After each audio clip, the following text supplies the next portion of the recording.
So where did these organs come from? International investigations have concluded that large number of Falun Gong practitioners, Tibetan, house Christians, and Uyghurs have been killed so their organs can be sold for profit. I know it sounds incriminating. When I first learned about this, I was shocked. The doctors, nurses who are educated to save people are being used as tools for killing. In 1990, late 1990s, 70 to 100 million Chinese citizens were practicing a peaceful meditation called Falun Gong. Rooted in the principle of truthfulness, compassion, and tolerance, it offered an alternative to communist money worship and promotion of atheist dogma. And initially, it was being encouraged by the government as a way to improve health. But because its moral message in these principles, it was being viewed as incompatible toward the values and beliefs of the Communist Party.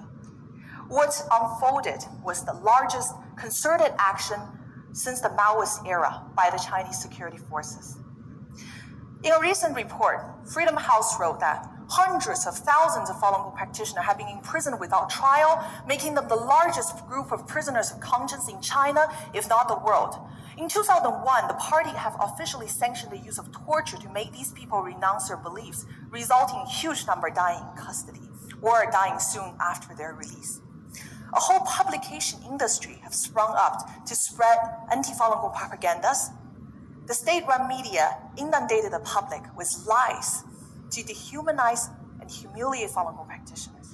Now, all of this is the key ingredient for a dictatorship to justify killing, to dehumanize the targeted group. From that point on, the Chinese citizens who practiced Falun Gong were outside of the protection of the law. And this explains how organ piracy can come about.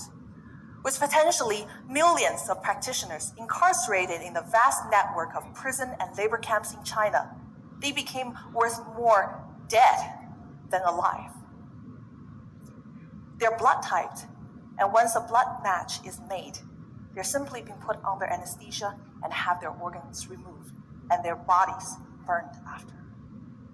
I want to end this presentation by showing you a clip from my most recent movie, The Bleeding Edge.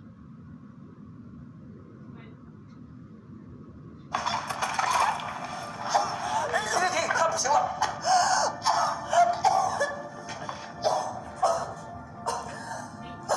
你还绝不绝食？你有没有妻子儿女？他们如果遭受这样的经历，你是什么感受？你为什么要当医生？是为了迫害好人吗？何苦受这个罪呢？我们这样子对你，你恨不恨我们？不恨。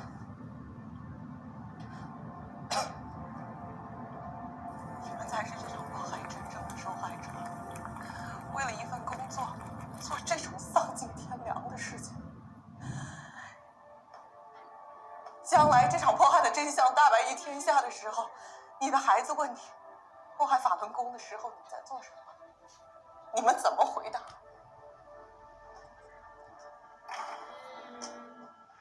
The mass killing we're talking about here today is not a vague concept. The victims are real people. Furthermore, they are incredibly brave people who want nothing more than to live as themselves.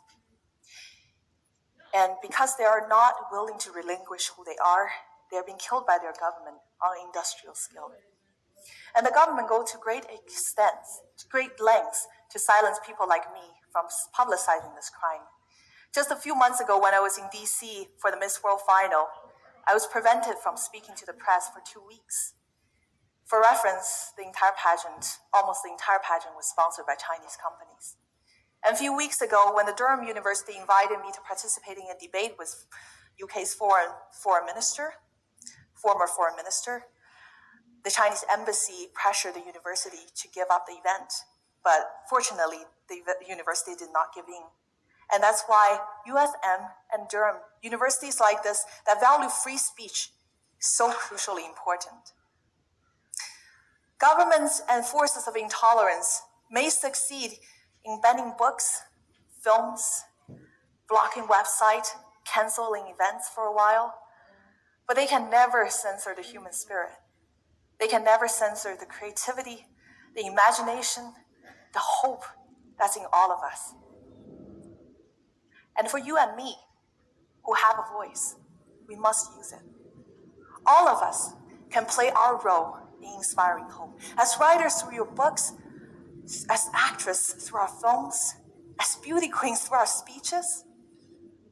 But then, evil, injustice, cruelty don't have the final words. Thank you very much.